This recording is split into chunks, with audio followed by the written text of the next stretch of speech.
Shiva gold finance Telugu వారి నమ్మకమైన సంస్థ. తాకట్టులో ఉన్న మీ బంగారానికి వడ్డీ భారంగా మారిందా? విడిపించుకోలేక వదిలేసుకుంటున్నారా? మీ బంగారంపై మరింత నగదు కావాలనుకుంటున్నారా? మీ బంగారానికి పూర్తి విలువ లభించే చోటు శివ గోల్డ్ ఫైనాన్స్.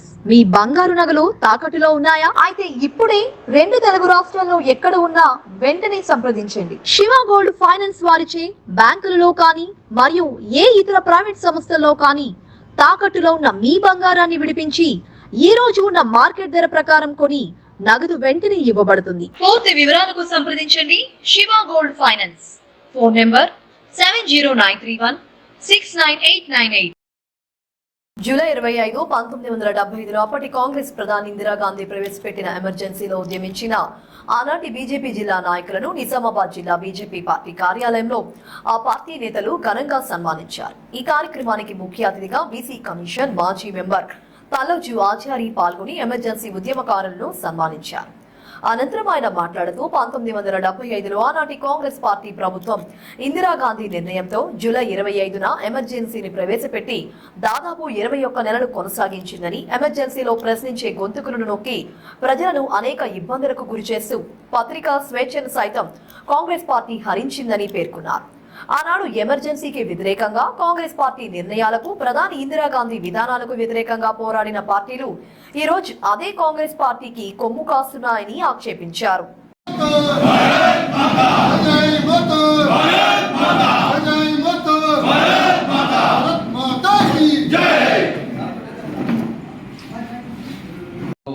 అవగాహన కల్పించిన మీకు మా అందరి తరఫున ధన్యవాదాలు తెలియజేస్తాను.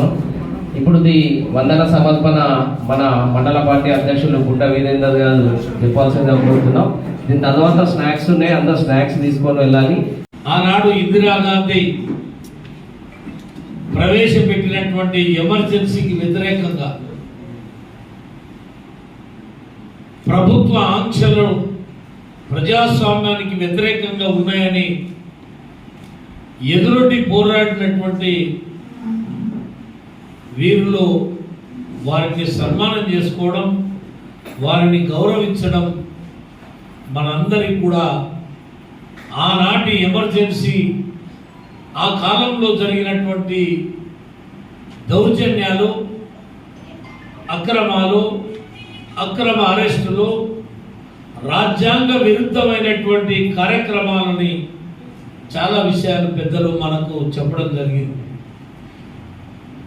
ఈరోజు జూన్ 25 భారతదేశమంతా అన్ని జిల్లా హెడ్ క్వార్టర్లలో,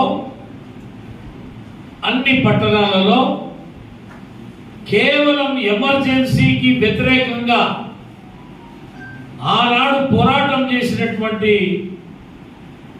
అనేక పార్టీలు ఉన్నా ఇవాళ 1-2 పార్టీలు మాత్రమే ఆ యొక్క దుశ్చర్యలకు వ్యతిరేకంగా ప్రతి సంవత్సరం కార్యక్రమాలను నిర్వహించేటువంటి పార్టీ ఏదైనా ఉందంటే అది భారతీయ జనతా పార్టీ అని మనందరం కూడా గుర్తించుకోవాలి.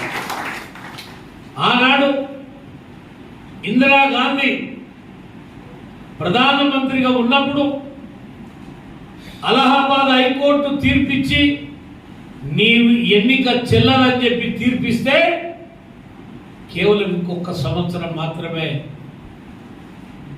ఆమెకు అధికారము ఉన్నది. 4 సంవత్సరాలు పూర్తి చేసుకు. ఒకవేళ హైకోర్టు ఇచ్చిన తీర్పు ఏదైతే తప్పుందో ప్రజల దగ్గరికి వెళ్ళి ప్రభుత్వాన్ని రద్దు చేసుకుని ఎలక్షన్లకు వెళ్ళాలి. కానీ ఇందిరాగాంధీ ఎలక్షన్లకు వెళ్ళలే.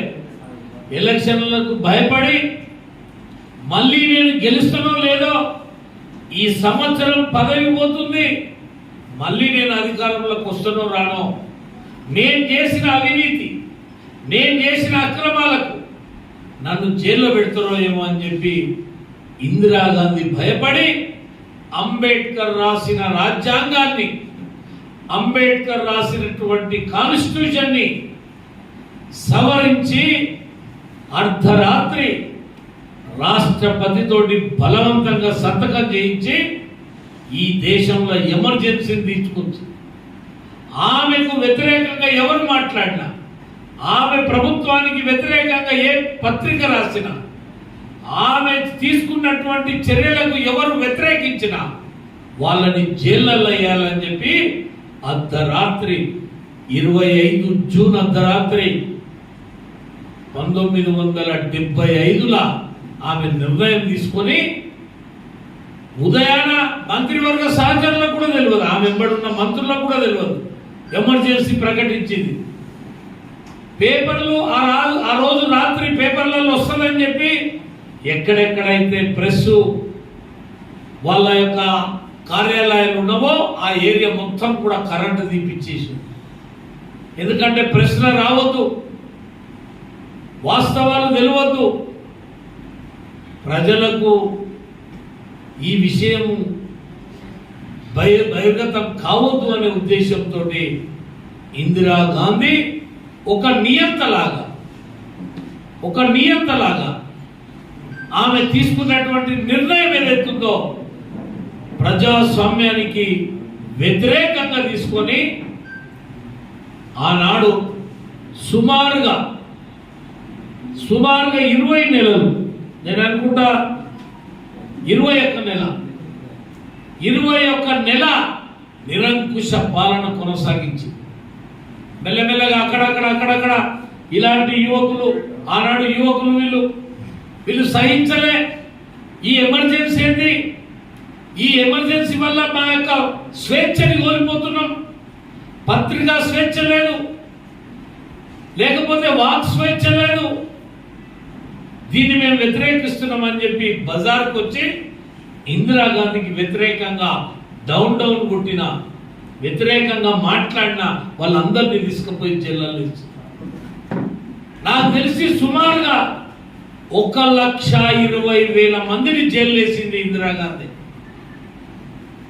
1,20,000 మంది ఇలాంటి వాళ్ళని ఒక్కొక్క జిల్లా 1,500 మంది పట్టేటువంటి జిల్లాలో 3,500 మందిని ఆ రూమ్లలో ఎక్కించి నెలల తరబడి వాళ్ళని జైల్లో వేసినటువంటి ఉదంతం ఇవాళ ఏదైతే ఆనాడు ఇందిరాగాంధీ తీసుకుంది. మీరు ఒక విషయం గుర్తుంచుకోవాలి, మనందరం కూడా ఆనాడు ఎమర్జెన్సీకి వ్యతిరేకంగా పోరాటం చేసింది జయప్రకాష్ నారాయణ, అటల్ బిహారీ వాజ్పేయి, లాల్ కృష్ణ అద్వానీ, రాజ్నాథ్ సింగ్, కమ్యూనిస్ట్ లీడర్లు, లేకపోతే మిగతా సోషలిస్టు లీడర్లు, జార్జ్ ఫెర్నాండెస్ కావచ్చు, ఇట్లా అనేక మంది, రాజనారాయణ కావచ్చు, వీళ్ళందరూ ఈ ప్రజాస్వామ్యాన్ని కాపాడాలని పోరాటం చేసింది. కానీ ఇవాళ మీరు బాగా చూడండి, ఏ పార్టీ అయితే ఎమర్జెన్సీ తీసుకొచ్చిందో కాంగ్రెస్ పార్టీ, జయప్రకాష్ నారాయణ ఆశయాలతోటి పనిచేసిన ములాయం సింగ్ యాదవ్ కావచ్చు, లల్లు ప్రసాద్ యాదవ్ కావచ్చు, లేకపోతే మమతా బెనర్జీ కావచ్చు, లేకపోతే కమ్యూనిస్ట్ పార్టీలు కావచ్చు, ఈ పార్టీలన్నీ ఇవాళ ఎవరి పక్కన ఉన్నాయి? ఆనాడు ఎమర్జెన్సీ తీసుకొచ్చిన కాంగ్రెస్ పక్కన చేరి వీళ్ళందరూ కలిసి ఏం మాట్లాడుతున్నారంటే, బీజేపీ వస్తే రాజ్యాంగానికి ప్రమాదం, బీజేపీ వస్తే